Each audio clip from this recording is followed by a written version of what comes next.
Protocols developing MDMA-assisted psychotherapy as a treatment for post-traumatic stress disorder. We're currently in phase 2 of the FDA clinical trials right now, and we have studies in Spain and Israel and Switzerland following the same standardized protocol that are all going to be starting this year.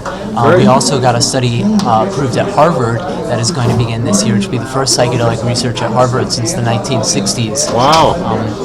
So there's, slowly but surely, there's tide shifting. And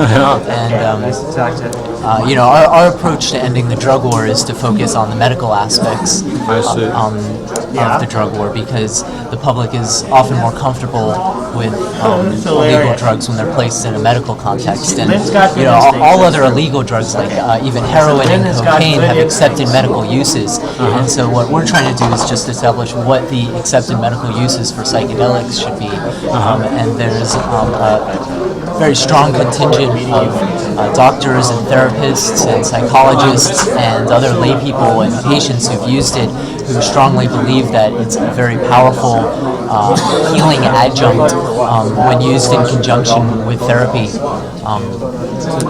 Great. Well, what do you have on the table here anyway? It looks like a lot of interesting material. These are some of the books that we publish as educational tools. The most recent book we published was LSD, My Problem Child, which is Albert Hoffman's autobiography. Oh, really? Yeah. All right. Very interesting. A lot of good stuff here. Okay, well, thank you so much. And what's your name? My name is Jag Davies. I'm Director of Communications at MAPS. Great, and people can find MAPS online by going to maps.com? .org, actually. .org, yeah. Right, sorry. Yeah, our website is a good resource for Great. Well, it's so much, it's great meeting you, and thanks for being here, and thanks for joining us on Global Late Night. Yeah, no problem. Americans for Safe Access.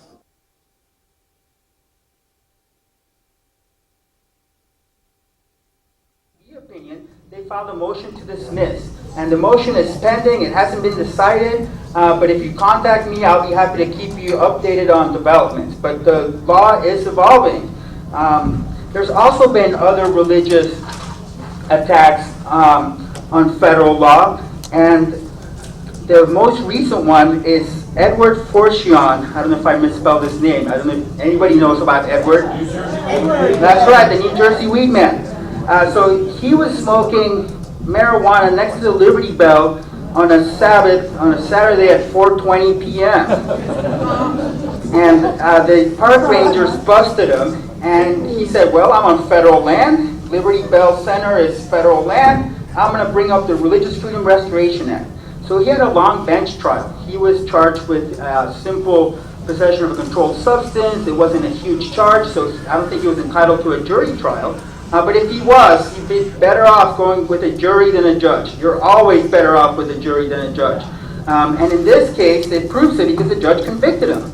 The court made a factual finding that, quote, the regulatory prohibition on possessing marijuana in the park does not substantially burden Forcion and his co-defendant Duff in the exercise of Rastafarianism. Now, what does that mean? The court is basically saying that since Forcion submitted no evidence that Rastafarianism required him to possess marijuana in the park, then this federal regulation prohibiting marijuana use in a park doesn't burden his religion. He has to show that this federal regulation burdens his religion, and the only way he can show that is by showing that his religion requires him to possess marijuana in the park. And Rastafarianism is a religion that doesn't really have dogmas, it doesn't have a hierarchy, it's more esoteric than exoteric. And so that was the problem that he confronted. It's like, how is somebody going to show that their religion requires that they use marijuana in a national park or some federal property? Well, maybe there is a way to do it. You know, there is an establishment clause. People can invent new religions. That's what this country is founded on. It's on invented religions. And so people can invent religions. But the courts are hostile. They're trying to bend over backwards to find ways to screw even Rastafarians who want to smoke in a national park. They're not hurting anybody. It's a Sabbath. And it's just shameful. I think there's a very instructive case that talks about what are considered the emblems of a religion. And what courts will do, the federal courts will say, if this is not a religious belief, but instead it is a philosophy or a way of life, it doesn't get protection. So what the courts like to do is they like to say, you know, something like Kantianism, that's a philosophy, that's a nice way of life, but it's not a religion, does not qualify for religious protection under the Religious Freedom Restoration Act. And this case is U.S. v. Myers. It's a case from the 10th Circuit. It originated in Wyoming, and it's a very conservative circuit. And so this is what this the 10th Circuit Federal Court of Appeals said will make something a religion as opposed to a mere philosophy or a mere way of life. The first one is, these are the factors. First one is ultimate ideas, that religions deal with fundamental questions about life, its purpose, and its death. The second one is metaphysical beliefs. These are beliefs that address a reality that transcends physical and the immediately apparent world. The third factor is a moral or ethical system. Religious beliefs often prescribe a particular manner of acting or a way of life that is moral or ethical. The fourth factor is comprehensive beliefs. These are religious beliefs that are not confined to one question or a single teaching.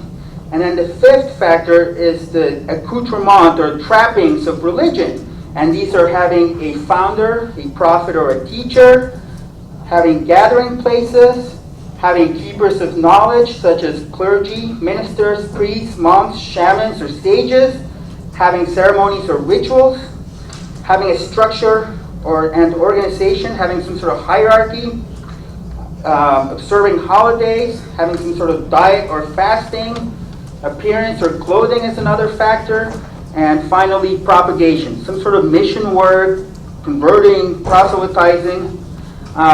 And based on an analysis of all these factors, the court found that the defendant who was trying to bring in a Religious Freedom Restoration Act defense was not really practicing a religion.